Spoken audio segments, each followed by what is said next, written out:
All right, Flatmate Mechanic here again. What we're going to talk about today is extended crank or hard start after sitting for a while on a Chevy pickup truck.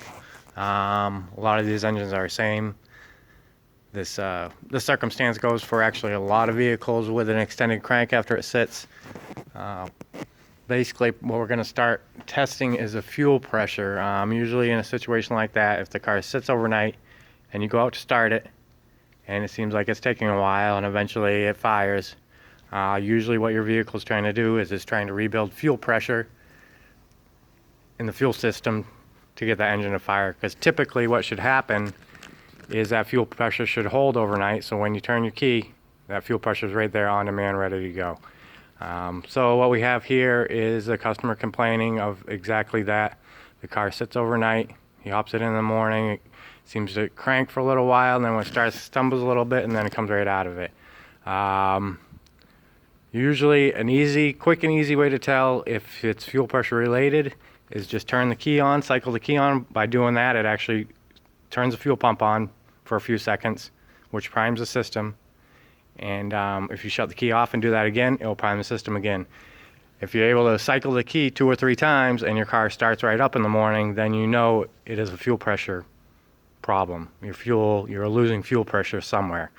Now on these GM trucks and Suburbans and SUVs and all that stuff, there's only a few places that fuel pressure can go.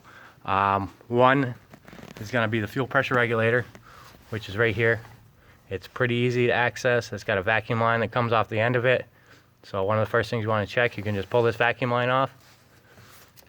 Pull this vacuum line off here. And when you do, if fuel drips out of the end of that, then it needs to be replaced. A fairly easy repair. They're very common. That is not the problem on this one. There's no fuel coming out of it. It's nice and dry. It doesn't smell anything like that. So we're going to proceed. What I would do next is I took a fuel gauge up. On this one, the fuel comes in right from the back of the engine here. You got the fuel rail on the left side, and then it crosses over to the right side. And there's actually a service fitting right here that a fuel gauge will screw right onto. So that's what I've done here. And once you do that, you just want to cycle the key a few times. And like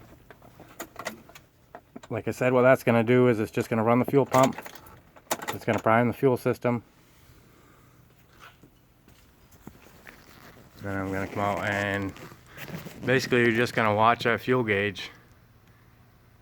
If that thing drops, which I've actually already done this test, this was a very slow pressure leak.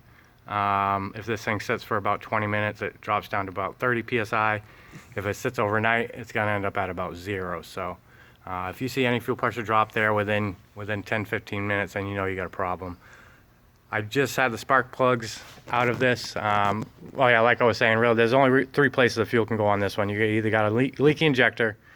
Well, I guess 4 places. Leak injector, a leaking line, the fuel pump, or the fuel pressure regulator. In this circumstance, it's going to be the fuel pump. I had all the spark plugs out just a minute ago. None of them seem damp or flooded out, which means none of the injectors are leaking down. All my fuel lines are nice and tight. I showed you how to check the regulator. The regulator is not leaking.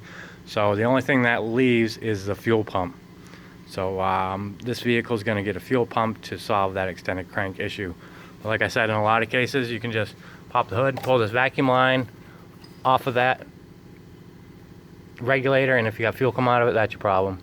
And like I said, another quick, easy way to determine if it's even fuel related is in the morning, just cycle that key a couple times, and if it fires up, then you know you got a fuel pressure leak down problem. All right, any questions or comments, just leave them below. And once again, thanks.